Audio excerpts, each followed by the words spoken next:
Hello everyone, I am Radha Pandey and once again we are going to study coordination chemistry. So let's start the chapter. हमने पिछले video में ligand खत्म किया था topic, और अब हम उस टॉपिक से या उसके पहले जो हमने थोड़े बहुत टॉपिक्स पढ़े थे, इंट्रोडक्शन पढ़ा था, उससे हम कुछ क्वेश्चंस कर लेते हैं जिससे हमें क्लैरिटी हो जाएगी कि क्वेश्चन किस फॉर्म में पूछे जाते हैं उन टॉपिक से। सही है, तो आइए स्टार्ट करते हैं। मैंने कुछ क्वेश्चंस लिख रखा है बोर्ड पे, इनको हम स्टार्ट करते हैं करना। तो जैसे फर्स्ट क्वेश्चन जो है उसको पहले शुरू करते हैं। हमारा फर्स्ट क्वेश्चन है कि which one of the following metal complexes is most stable. यहाँ पे क्वेश्चन पूछ रहा है कि इन जो चार हमारे पास ऑप्शंस है इसमें से कौन सा ऐसा कॉम्प्लेक्स है जो स्टेबल है। तो मोस्ट स्टेबल कॉम्प्लेक्स अगर पूछ रहा है तो हम जरा ऑप्शंस को चेक करते हैं। आप ऑप्शंस को देखो जरा।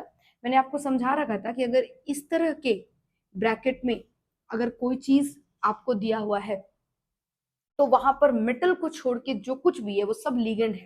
सही है, तो आप देखो यहाँ पर ध्यान से, इस ब्रैकेट के अंदर ये जो रहा ये आपका मेटल है, कोबाल्ट है, और इसके बाद जो कुछ भी है ये सब कुछ आपका लिगेंड है। जिसमें से अगर हम देखिए ध्यान से तो ये क्लोरीन है जो कि एक एनायनिक लिगेंड है, मोनोडेंटेड लिगेंड है। ये अमोनिया है, ये भी एक मोनोडेंटेड न्यूट्रल लिगेंड है। और ये हमारा ईएन है, और ये ईएन जो होता है वो एक बाईडेंटेड लिगेंड होता है। ईएन जो होता है ये हमारा एक बाईडेंटेट लिगेंड होता है, मतलब ये दो कोऑर्डिनेट बॉन्ड बनाने की कैपेसिटी रखता है, बाईडेंटेट लिगेंड है। अब आप ध्यान से देखो जरा, अगर मान लो ये आपका मेटल है और ये रहा आपका ईएन, तो ईएन दो कोऑर्डिनेट बॉन्ड बनाएगा, तो ये कुछ यहां से ऐसे बनाएगा और यहां से कुछ ऐसे बनाएगा। सही है क्या? और ये दो कोऑर्डिनेट बॉन्ड बनाने के चक्कर में यहाँ पर एक रिंग का फॉर्मेशन कर देता है। दो कोऑर्डिनेट बॉन्ड बनाने के चक्कर में क्या करता है, ये एक रिंग का फॉर्मेशन कर देता है। तो अल्टीमेटली ये जैसे ही रिंग बना रहा है तो हम ये भी कह सकते हैं कि ये एक चिलेट लिगेंड है। ये एक चिलेट लिगेंड है, कल ही पढ़ाया था आपको मैंने चिलेट लिगेंड। चिलेट लिगेंड उसको कहते हैं जो किसी भी कॉम्प्लेक्स के भीतर जाने के बाद मेटल के साथ बॉन्ड बनाते वक्त रिंग का फॉर्मेशन कर दे। ठीक है, जिससे कॉम्प्लेक्स को स्टेबिलिटी मिल जाती है। ये कॉम्प्लेक्स जो होता है उसको चिलेट कॉम्प्लेक्स कहा जाता है। तो आप देख सकते हो ध्यान से, यहाँ पे ईएन का जो नंबर है वो 1 है, यहाँ पे ईएन 3 है, यहाँ पे 2 ईएन है, और यहाँ पर ईएन है ही नहीं। सही है, तो यहाँ पर एक ईएन होने के चलते यहाँ पर एक रिंग बनेगा। वैसे ही अगर यहाँ पर 3 ईएन है तो सोच कर देखो कितना रिंग बनेगा। यहाँ पर एक और ऐसा और एक और ऐसा, मतलब अल्टीमेटली 3 रिंग बनेंगे। सही है, और यहाँ पर 2 ईएन है तो ये 2 रिंग बनाएगा।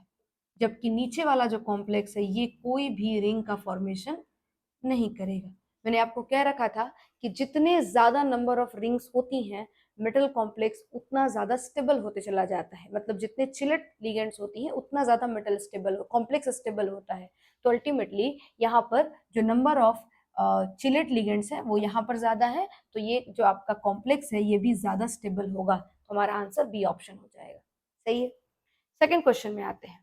सेकेंड क्वेश्चन वैसे तो ट्रूली कोऑर्डिनेशन का क्वेश्चन नहीं है, ये एक तरीके से देखा जाए तो ऑर्गेनिक का सवाल है। ठीक है, hello alkynes and hello arenes में पढ़ेंगे इसका रिएक्शन भी हम लोग, कि अगर एजीसीएन से रिएक्शन कराते हैं अल्काइल हैलाइड का, या फिर केसीएन से कराते हैं तो किस तरीके से दो डिफरेंट कंपाउंड्स मिलते हैं। लेकिन फिर भी हम लोगों ने ऑलरेडी थोड़ा बहुत पढ़ा हुआ है तो हम उससे इसके अंदाजे पर इसका आंसर कर सकते हैं। ठीक है, आपको कोऑर्डिनेशन के चैप्टर में ये क्वेश्चन मिल सकता है पीवाईक्यू के तौर पे। देखें जरा, एम्बीडेंटेड न्यूक्लियोफाइल पूछ रहा है। ठीक है, न्यूक्लियोफाइल टर्म अगर आप जानते हैं तो अच्छी बात है, और नहीं जानते हैं तो अभी फिलहाल यहाँ पर रहने देंगे क्योंकि ऑर्गेनिक का टर्म है, वहीं पर इसको डिस्कस करेंगे।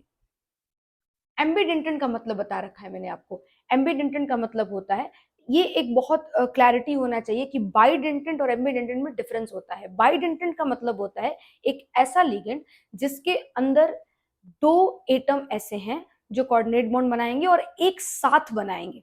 सही है, जबकि एम्बीडेंटेंट एक ऐसा लिगेंड है जिसमें दो या दो से अधिक एटम के अंदर ये कैपेसिटी है कि वो कोऑर्डिनेट बॉन्ड बना सकते हैं, लेकिन एट अ टाइम, मतलब किसी एक समय पर कोई एक ही मेटल आयन के साथ जुड़ेगा, मतलब उस समय पर वो मोनोडेंटेंट जैसा बिहेव करेगा। सही है क्या? तो उसके पास है जरूर दो एटम जो कोऑर्डिनेट बॉन्ड बना सकते हैं, पर एक समय पर कोई एक ही आगे बढ़कर के बॉन्ड बनाएगा, दोनों नहीं बना सकते हैं। There is a large difference between bidentate ligand and ambidentate ligand. Is it? Now try to understand. यहाँ पे एम्बीडेंटेंट लिगेंड है और ये हमसे पूछ रहे हैं कि एम्बीडेंटेंट टर्म दिया हुआ है और ये हमसे पूछ रहे हैं कि बताओ एम्बीडेंटेंट न्यूक्लियोफाइल कौन सा है। हमने कुछ एग्जांपल्स पढ़ रखे थे, मैं जरा आपको वापस याद दिला दूं। तो मैंने आपको कुछ एग्जाम्पल्स बता रखा था, CN माइनस, सही है। जब ये मेटल से जुड़ता है तो इसको साइनाइडो कहते हैं, या साइनो भी कह सकते हैं, साइनाइडो कहते हैं। और जब ये N से जुड़ता है तो मैंने आपसे कहा था कि ये आपका आइसो साइनाइडो हो जाएगा, सही है क्या। उसी तरीके से मैंने आपको एक और एग्जाम्पल दिया था कि NO2 माइनस अगर M से जुड़ जाए, जिसमें नाइट्रोजन अगर M से जुड़ जाए तो इसको नाइट्राइटो N कहेंगे। जबकि यही अगर ऑक्सीजन से जुड़ जाए तो हम इसे नाइट्राइटो O कह लेंगे, सही है। जिससे मेटल कनेक्टेड है वही नाम हम यहाँ पर डाल देंगे, सही है क्या। नाइट्राइटो N और ऑक्सीजन से जुड़ गया तो नाइट्राइटो O, सही है। तो आप देख सकते हैं हमारा ये लिगेंड जो है हमने ऑलरेडी डिस्कस किया हुआ था, CN को भी और NO2 को भी। तो आप देखो यहाँ पर जरा और उसको चूज करो कि कौन सा आंसर हो सकता है। तो एक तो आपका ये हो सकता है, ठीक है, ये CN, ठीक है। और यहाँ पे AgCN और KCN ये दोनों के दोनों जो है ये उलट करके जुड़ते हैं और अल्टीमेटली ये क्या करेंगे, आपको इसका एग्जाम्पल हो जाएंगे। और ये हमारे एम्बिडेंट एंड लिगेंड है, न्यूक्लियोफाइल की तरह बिहेव करते हैं ये लोग। और ये हमारा दूसरा वाला एग्जाम्पल है, ये मल्टी करेक्ट ऑप्शन होगा इसके अंदर। तो हमारा ये दोनों जो है आंसर्स के तौर पे यूज कर सकते हैं, मतलब दोनों आंसर्स होंगे हमारे, सही बात है क्या। चलिए थर्ड क्वेश्चन पे आते हैं। थर्ड क्वेश्चन जो थोड़ा है वो इंटरेस्टिंग ज्यादा है, आइए चेक करते हैं थर्ड क्वेश्चन को। थर्ड क्वेश्चन देखिएगा जरा। थर्ड क्वेश्चन में है, हमसे पूछ रहे हैं कि बताओ कितना ईएन का इक्विवेलेंस यूज किया जाए, कितना ईएन हम लोग यूज कर सकते हैं, क्या करने के लिए, किसी कॉम्प्लेक्स के अंदर हमें न्यूट्रल लिगेंड को रिप्लेस करना है। कौन सा कॉम्प्लेक्स, देखो यहाँ पर दिया है। आप इन सारे टर्म पे अभी ध्यान मत दो, आप धीरे धीरे पढ़ाऊंगी, मैं आपको बताऊंगी कि ट्रांस क्या होता है, ठीक है, ये सब चीजें बताऊंगी आपको मैं। फिलहाल आप ध्यान दो, और आपने थोड़ा बहुत सुना भी होगा, अगर आप 11th क्लास का ज्योमेट्रिकल आइसोमेरिज्म आपने पढ़ा होगा तो सिस ट्रांस सुना होगा। लेकिन यहाँ पे इससे कोई मतलब नहीं है, इस क्वेश्चन के अंदर इस वर्ड से कोई लेना देना नहीं है, ठीक है। तो यहाँ पर ये लोग कह रहे हैं कि ये कॉम्प्लेक्स है हमारे पास, देखो जरा ध्यान से, COCl3 डॉट 4NH3, ये हमारा कॉम्प्लेक्स है, COCl3 डॉट 4NH3। अब ये जो कॉम्प्लेक्स है, ये इस कॉम्प्लेक्स के अंदर आप अगर ध्यान से देखोगे तो हमारे पास एक तो Cl है जो कि एनायनिक लिगेंड होता है, और एक है NH3 जो कि न्यूट्रल लिगेंड होता है, सही है। अब ये पूछ रहे हैं कि न्यूट्रल लिगेंड को रिप्लेस करना है, मतलब उसको हटाना है, किससे हटाना है, ईएन से हटाना है। तो कितना ईएन यूज करना चाहिए, now try to understand.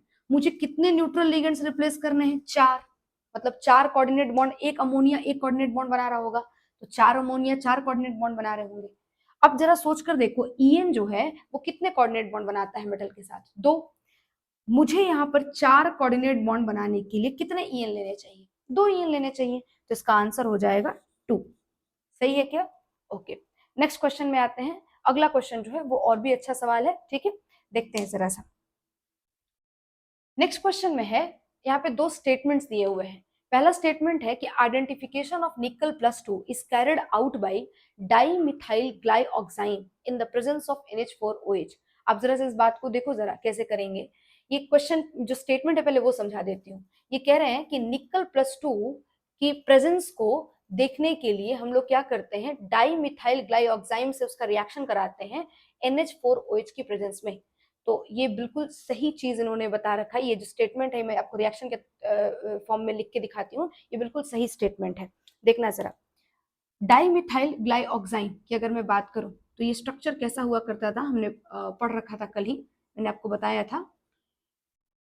Dimethyl ग्लाइऑक्साइन, मैं इसको सीधे सीधे शॉर्ट फॉर्म में लिख रही हूँ, डाइमिथाइल ग्लाइऑक्साइन, DMG जिसको हम लोग कहते हैं, डाइमिथाइल ग्लाइऑक्साइन। आप इसका स्ट्रक्चर मैंने आपको कल दिखा रखा था, और इस स्ट्रक्चर को अब मैं दिखा चुकी हूँ तो मैं दोबारा नहीं कर रही हूँ क्योंकि इसका कोई यहाँ पे मीनिंग नहीं है, सेंस नहीं है।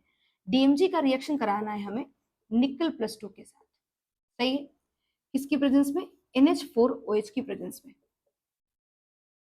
अगर हम NH4OH की प्रेजेंस में अगर DMG का रिएक्शन निकल +2 के साथ कराते हैं तो हमारा ये कंपाउंड जो है यहाँ पे एक कॉम्प्लेक्स का फॉर्मेशन कर देता है NiDMG होल ट्वाइस, ये कॉम्प्लेक्स हमारा बन जाता है, सही है। और ये जो कॉम्प्लेक्स है ये रेड PPT शो करता है, ये रेड पीपीटी फॉर्म करता है। ये जो कॉम्प्लेक्स है ये हमें रेड पीपीटी बना के देता है। तो अल्टीमेटली आप डाइमिथाइल ग्लाइओक्साइम का रिएक्शन अगर निकल +2 के साथ कराते हो NH4OH की प्रेजेंस में, तो ये हमें यहाँ पर रेड पीपीटी फॉर्म कर देगा, जिससे हमें मालूम चल जाएगा कि मान लो कि आपने सोल्यूशन ले रखा है डाइमिथाइल ग्लाइओक्साइम का और आपको पता करना है कि वहाँ पे निकल +2 है कि नहीं। तो आपको अगर निकल +2 वहां पर होगा तो रेड पीपीटी बन जाएगा, जिससे आपको मालूम चल जाएगा किसकी प्रेजेंस है। तो दैट्स वाई स्टेटमेंट बिल्कुल सही लिखा हुआ है। सेकंड स्टेटमेंट देखो जरा। सेकंड स्टेटमेंट है कि dimethyl glyoxime is a bidentate neutral ligand. ये बिल्कुल गलत स्टेटमेंट है। कल वाले स्ट्रक्चर को आप जरूर देखिएगा, कल मैंने वीडियो में बताया हुआ है। डाइमिथाइल ग्लाइओक्साइम जो है न्यूट्रल लिगेंड नहीं है। बाइडेंटेड तो बिल्कुल सही है, बट न्यूट्रल लिगेंड नहीं है, वो एनायनिक लिगेंड है, और दैट्स वाई ये स्टेटमेंट गलत है। तो इसका आंसर हो जाएगा कि statement 1 is true and statement 2 is false. सही है क्या? पहला स्टेटमेंट जो है आपका वो सही हो जाएगा और सेकंड स्टेटमेंट जो है वो गलत हो जाएगा। यही गलत वर्ड लिखा है, न्यूट्रल नहीं होना चाहिए था, एनायनिक होना चाहिए था। ठीक है, चले नेक्स्ट क्वेश्चन पे आते हैं। अगला क्वेश्चन देखते हैं। क्वेश्चन पूछ रखा है how many EDTA molecules are required to make an octahedral complex with calcium +2 ion. आइए जरा, ये तो EDTA तो बहुत ही इंपॉर्टेंट आपका जो है एक लिगेंड है, इसको तो आप आइए समझिए जरा, देखिएगा। एक बार EDTA का स्ट्रक्चर बना के दिखाते हूँ मैं आपको, देखना जरा। ये है CH2 CH2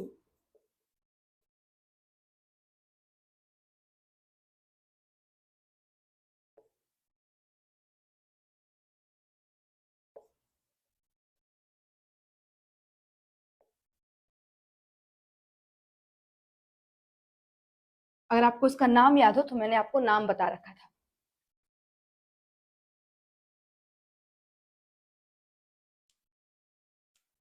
देखो जरा, इसका नाम मैंने कुछ बताया था, मैंने आपको नाम बताया था EDTA का, और ध्यान से देखना आप, इसका नाम होता है इथाइलिन। इथाइलिन, ध्यान से देखो मैं क्यों बता रही हूँ, इसको समझो। इथाइलिन, ये इथाइलिन वाला पोर्शन है, ठीक है। डाई अमीन, इथाइलिन डाई अमीन, और ये आपका एसिटिक ग्रुप है, एसिटेटो इसको बुला रहे हैं, तो टेट्रा एसीटेटो आयन। क्यों आयन? क्योंकि यहाँ पर 4 नेगेटिव है हमारे पास ऑक्सीजन के ऊपर, तो हम लोग इसको लिख सकते हैं EDTA-4। सही है क्या? अब इन्होंने पूछा है कि अगर आप समझो जरा इस बात को कि ऑक्टाहेड्रल कॉम्प्लेक्स, आप ऑक्टाहेड्रल थोड़ा बहुत जरूर सुने होंगे, आपने जब 11th क्लास में केमिकल बॉन्डिंग पढ़ा होगा, तो नहीं भी मालूम है तो मैं बता देती हूँ। ऑक्टाहेड्रल का मतलब होता है कि 6 बॉन्ड बनाने वाला कंपाउंड, ठीक है। तो ऑक्टाहेड्रल इन्होंने लिख रखा है कि ऑक्टाहेड्रल कॉम्प्लेक्स बनाना है, मतलब एक ऐसा कॉम्प्लेक्स जिसमें 6 बॉन्ड होने चाहिए। तो कैल्शियम +2 का मुझे ऑक्टाहेड्रल कॉम्प्लेक्स बनाना है।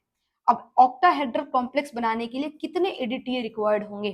तो आप मुझे बताओ, इस EDTA के स्ट्रक्चर में मेरे पास कितने लाइगेटिंग एटम्स होते हैं, कितने चिपकने वाले आयन या एटम होते हैं? तो 2 नाइट्रोजन, और ये रहा हमारा 4 ऑक्सीजन। ये चारों ऑक्सीजन हमारे और ये दोनों नाइट्रोजन हमारे यहाँ क्या करते हैं, बॉन्ड बनाते हैं, कोऑर्डिनेट बॉन्ड बनाते हैं मेटल के साथ। तो अगर यहाँ पर कैल्शियम +2 में ले लूं, अगर मैं यहाँ पे कैल्शियम ले लूं, तो कैल्शियम के साथ यही लोग मिलकर के 6 बॉन्ड बना देंगे। तो अल्टीमेटली ये जो आपका कॉम्प्लेक्स यहाँ पर बनेगा, उस कॉम्प्लेक्स का जो फॉर्मेशन होगा वो क्या ऑक्टाहेड्रल नहीं होगा क्या? तो अल्टीमेटली हम कह सकते हैं यहाँ पे कि कितना EDTA रिक्वायर्ड होगा, तो आंसर हो जाएगा 1। केवल एक ही EDTA आपका काफी होगा कैल्शियम से जुड़ने के लिए, अगर ऑक्टाहेड्रल कॉम्प्लेक्स बनाना है तो। सही है क्या? ओके, नेक्स्ट क्वेश्चन अब देखते हैं, यहां से हम लोग करें नेक्स्ट क्वेश्चन। आइए देखते हैं। नेक्स्ट क्वेश्चन है ethylene diamine tetraacetate ion is. अभी मैंने जस्ट आपको बनाकर दिखाया था EDTA-4 का स्ट्रक्चर। तो आपसे ये पूछ रहे हैं कि इथाइलिन डाइअमाइन टेट्राएसिटेट आयन के अंदर जो ये लिगेंड, उसके बारे में कुछ इन्फॉर्मेशन लिखा है, कुछ स्टेटमेंट लिखा है। पहला स्टेटमेंट है कि ट्राइडेंटेट लिगेंड है। क्या वो ट्राइडेंटेट लिगेंड था? हमने अभी जस्ट देखा उसमें 6 कोऑर्डिनेशन साइट था, तो वो हेक्साडेंटेट लिगेंड है। सबसे पहले तो आप देख लो यहीं से ऑप्शन गलत हो जाएगा। ट्राइडेंटेट लिखा है मतलब ये ऑप्शन गलत, यूनिडेंटेट लिखा है ये भी ऑप्शन गलत, बाइडेंटेट लिखा है ये भी ऑप्शन गलत। हमारे पास एक ही ऑप्शन ही है हेक्साडेंटेट का, और साथ में आगे देख लो हेक्साडेंटेट लिगेंड जिसमें 4 ऑक्सीजन है और 2 नाइट्रोजन डोनर एटम है, तो बिल्कुल सही ऑप्शन है ये। सही बात है क्या? चलो 7th नंबर क्वेश्चन में देखते हैं, विच कॉम्प्लेक्स इज मोस्ट स्टेबल, कौन सा कॉम्प्लेक्स मोस्ट स्टेबल है, आप ही बता दो ये क्वेश्चन। तो अभी तो पिछली बार मैंने ऑलरेडी एक क्वेश्चन अभी जस्ट आपको कराया मैंने, तो अभी प्रॉब्लम है ही नहीं आपको। देखो जरा, जो आपका पहला वाला ऑप्शन है, जो उस ऑप्शन के अंदर देखो एक ही लिगेंड है जो कि आपका बाइडेंटेंट, एक नहीं मतलब ये नंबर में 2 है, लेकिन मैं टाइप ऑफ लिगेंड की बात करूं तो ऐसा एक यहाँ पर एक ही प्रकार का लिगेंड है और वो है ईएल, और ये आपका चिलेट लिगेंड है, बाइडेंटेट लिगेंड है, रिंग बना सकता है। बाकी ये आपका जो है मोनोडेंटेट लिगेंड है, ये रिंग का फॉर्मेशन नहीं करेगा। ये भी मोनोडेंटेट लिगेंड है, ये भी नहीं करेगा। यहाँ भी ये दोनों तीनों मोनोडेंटेट है, NH3 भी, H2O भी और Br भी, तो इनमें से कोई भी नहीं कर सकता है। फिर यहाँ पे NH3 और NO3 है, ये भी नहीं कर सकते हैं। तो अल्टीमेटली हमारा मोस्ट स्टेबल कॉम्प्लेक्स वो होगा जिसके अंदर चिलेट लिगेंड का प्रेजेंस रहेगा। ठीक है, मैं लिख देती हूँ यहाँ पर, ये चिलेट लिगेंड है और इसी की वजह से स्टेबल भी है, चिलेट लिगेंड की वजह से ही ये स्टेबल है। ठीक है, क्या कर रहा है, ये रिंग फॉर्म कर रहा है, form ring complex, ring complex बनाएगा। सही बात है क्या? चले नेक्स्ट 8th क्वेश्चन में देखिएगा, denticity of an organic compound, organic ligand biuret, कल ही आपको कराया था मैंने, मैं फिर से बना देती हूँ यहाँ पे स्ट्रक्चर, लेकिन मैंने कल ही करा रखा था आपसे कि बाय यूरेट का जो है डेंटिसिटी कितना होता है। तो आप देख सकते हो जरा, CONH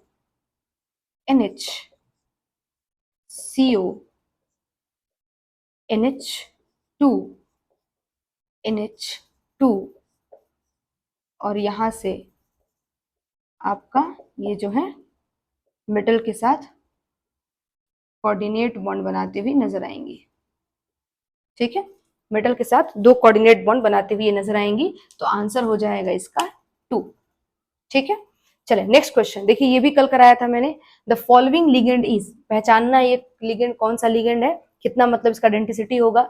तो आप यहाँ पे परेशान नहीं होना, ये ईटी लिखा है, इथाइल है इसका मतलब, कल मैंने इसको ही कुछ ऐसा बनाया था, तो ये उससे अलग चीज नहीं है, सेम ही चीज है, ये मैंने ऐसा बनाया था। ठीक है, 1 कार्बन और यहाँ पे 2 कार्बन, यहाँ भी 1 कार्बन और यहाँ पे 2 कार्बन, सेम ही बात है। इथाइल वहां भी लिखा हुआ था, यहाँ पे डायरेक्टली ईटी लिख दिया था। तो ये इसके अंदर अगर मैं आपसे पूछूं कि कितने डोनर साइट्स हैं, तो आप बताओ कौन कौन यहाँ पे डोनेट करता है। ये दोनों ऑक्सीजन करते हैं और ये दोनों नाइट्रोजन करते हैं, तो क्या हो जाएगा आंसर, टेट्रा डेंटेट इसका आंसर हो जाएगा। सही है, और वहां पे देखिए 10th क्वेश्चन में, अभी ये तो क्वेश्चन कितनी बार कर लिया है ना, टोटल कोऑर्डिनेशन साइट्स पूछ रहे हैं एडीटीए के अंदर, अभी जस्ट हमने डिस्कस किया हेक्साडेंटेट होता है, तो आंसर हो जाएगा इसका 6। सही है, तो ये हमारे कुछ क्वेश्चंस हुए जो हमने टॉपिक पढ़े थे अब तक उससे। ठीक है, कुछ और भी क्वेश्चंस हम लोग कर सकते हैं इसके अंदर, जैसे होमोलेप्टिक और हेटेरोलेप्टिक कॉम्प्लेक्स का, लेकिन वो क्वेश्चन में कुछ पार्ट ऐसा है जो आगे के टॉपिक से मिक्स है, तो हम लोग जब आगे का टॉपिक कवर कर लेंगे तो फिर मैं उससे आपको क्वेश्चन करा दूंगी। ये सारे PYQs थे। ठीक है, और आप इनको जरूर प्रैक्टिस कर लीजिएगा। हम कोशिश कर रहे हैं कि आप जो कह रहे हैं कि बड़ा लेक्चर बने और ज़्यादा वीडियोस जाने चाहिए, हम लोग पूरी कोशिश कर रहे हैं, but it's little bit tough for us ultimately, so we just try hard, और हम पूरी कोशिश करेंगे कि हम ये कर सकें। ठीक है, थैंक यू।